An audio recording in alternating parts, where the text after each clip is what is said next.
بسم اللہ الرحمن الرحیم۔ السلام علیکم دوستو، آج میں آپ کو قیامت کی چند ان نشانیوں کے بارے میں بتاؤں گا جن کا ذکر ہمارے نبی پاک نے اپنی زندگی میں ہی کر دیا تھا۔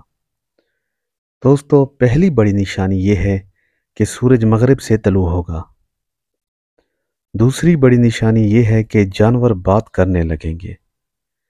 اس نشانی کا ذکر قرآن پاک کی سورت نمل کی آیت نمبر 82 میں بھی آیا ہے۔ دوستو، قیامت کی تیسری بڑی نشانی جو میرے آقا نے فرمائی وہ یہ ہے کہ آسمان دھواں ہو جائے گا۔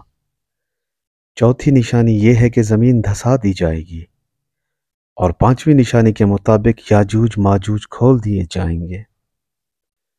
نمبر 6، حضرت امام مہدی علیہ السلام کی حکومت آئے گی۔ نمبر 7، دجال کا ظہور ہوگا۔ نمبر 8، حضرت عیسیٰ علیہ السلام نازل فرمائے جائیں گے۔ نمبر 9، حضرت عیسیٰ کی حکومت 40 سال ہوگی اور اس کے بعد ان کی وفات ہوگی۔ اور آخری علامت یہ ہے کہ 11 دن زمین سے آگ اٹھے گی اور قیامت بدترین لوگوں پر نازل ہوگی۔